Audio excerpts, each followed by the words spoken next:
korban tewas akibat gempa yang mengguncang Venezuela pada 24 Juni 2026 kembali bertambah. Pemirsa, pemerintah Venezuela menetapkan 7 hari masa berkabung nasional atas musibah gempa bumi yang terjadi pada 24 Juni lalu.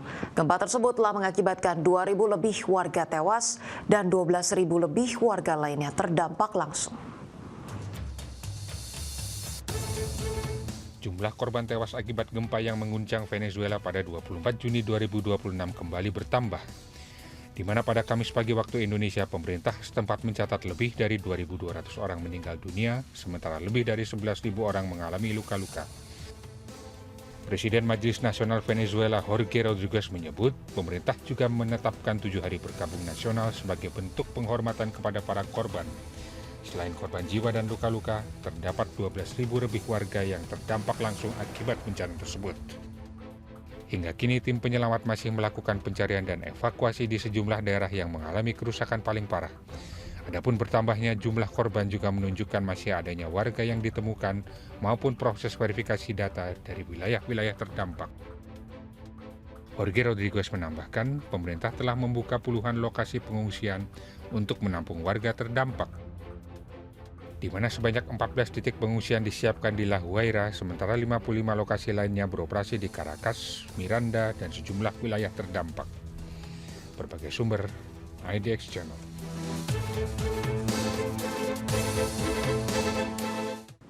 Pemirsa, Perserikatan Bangsa-Bangsa berada di ambang krisis keuangan akibat tunggakan sejumlah negara anggota, termasuk Amerika Serikat dan juga China.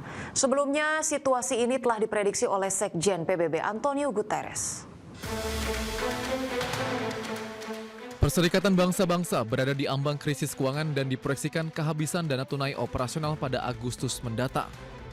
Situasi kritis ini disebabkan oleh menumpuknya tunggakan iuran wajib dari negara-negara anggota, terutama Amerika Serikat yang memiliki utang miliaran dolar untuk anggaran reguler dan misi penjaga perdamaian.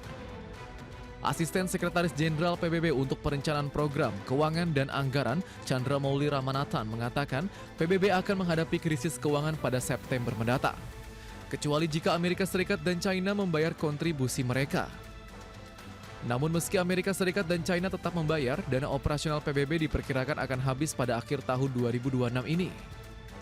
Dan jika para donor terbesar PBB tidak segera melakukan pelunasan tunggakan, PBB terpaksa harus menunda berbagai pembayaran lain demi bisa membiayai penyelenggaraan High Level Week yang merupakan agenda tahunan utama tempat berkumpulnya para pemimpin dunia di New York.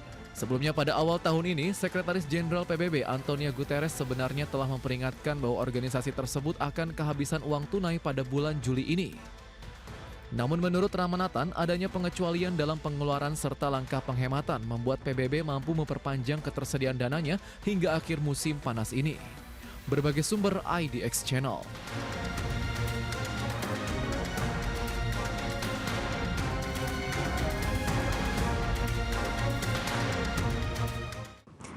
Pemirsa, Badan Anggaran DPR RI menyepakati kenaikan target rasio pendapatan negara dalam pembahasan pendahuluan Rancangan Anggaran Pendapatan dan Belanja Negara 2027. Kenaikan target pendapatan negara juga diikuti peningkatan target rasio perpajakan. Badan Anggaran DPR RI menyepakati kenaikan target rasio pendapatan negara dalam pembahasan pendahuluan Rancangan Anggaran Pendapatan dan Belanja Negara 2027. Dalam hasil pembahasan bersama pemerintah dan Bank Indonesia, kisaran pendapatan negara disepakati menjadi 12,01 hingga 12,40% terhadap produk domestik bruto, lebih tinggi dibanding usulan awal pemerintah dalam KEM PPKF sebesar 11,82 hingga 12,40% PDB. Kenaikan target pendapatan negara juga diikuti peningkatan target rasio perpajakan. Banggar DPR menyepakati penerimaan perpajakan berada pada kisaran 10,16 hingga 10,50% terhadap PDB, lebih tinggi dibandingkan usulan pemerintah sebelumnya.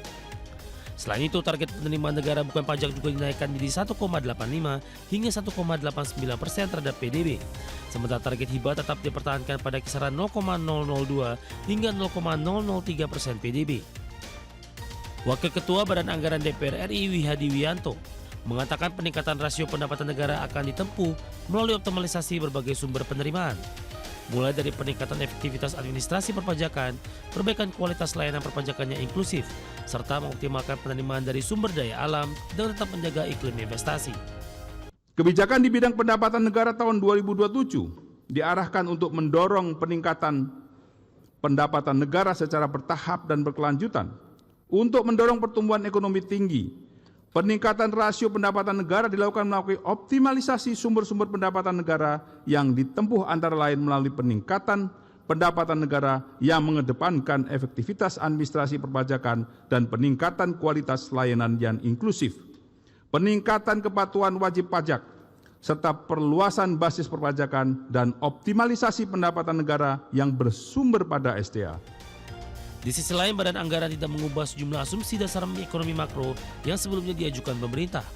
Target pertumbuhan ekonomi tetap berada pada kisaran 5,8 hingga 6,5%, inflasi 1,5 hingga 3,5%, nilai tukar rupiah Rp16.800 hingga Rp17.500 per dolar Amerika Serikat, serta defisit APBN dijaga pada rentang 1,80 hingga 2,40% terhadap PDB. Jakarta, Tim Liputan Adex Channel.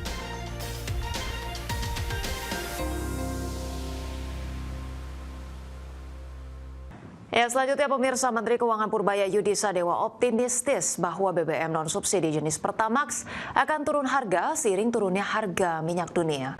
Menurut Purbaya, penurunan harga Pertamax akan membantu meredakan tekanan inflasi dalam beberapa bulan mendatang. Setelah harga BBM non-subsidi jenis Pertamax Turbo mengalami penurunan harga pada 1 Juli 2026, harga BBM Pertamax sepertinya akan mengalami penurunan. Sinyal tersebut disampaikan Menteri Keuangan Purbaya Yudi Sadewa, di mana harga minyak dunia sempat melonjak di atas $100 Amerika Serikat per barel setelah pecahnya perang antara Amerika dan Israel melawan Iran. Kini minyak dunia contohnya Brent diperdagangkan di level $72,08 Amerika per barel, sementara minyak WTI pada kisaran $68,89 Amerika Serikat per barel. Purbaya berharap setelah harga minyak dunia turun, maka harga BBM non-subsidi jenis Pertamax pelan-pelan akan ikut turun. Dengan begitu, tekanan ke inflasi akan segera berkurang. Harga minyak dunia kan udah turun, pelan-pelan juga kan harga Pertamax saya yakin akan turun pelan-pelan itu sesuai dengan harga minyak dunia. Jadi itu tekanan ke inflasi akan segera berkurang. Core inflasinya kan naik gak? Saya belum baca data core inflasinya. Anda lihat core-nya seperti apa, rasanya sih tetap stabil ya. Kita lihat core-nya 2,76, core-nya kan masih relatif terkendali, jadi itu karena harga yang fluktuatif aja, minyak, BBM, dan tadi harga pangan mungkin itu harusnya akan hilang dalam waktu beberapa bulan ke depan. Purbaya menambahkan kenaikan inflasi belakangan ini lebih banyak dipengaruhi faktor yang bersifat sementara seperti lonjakan harga bahan pangan dan energi.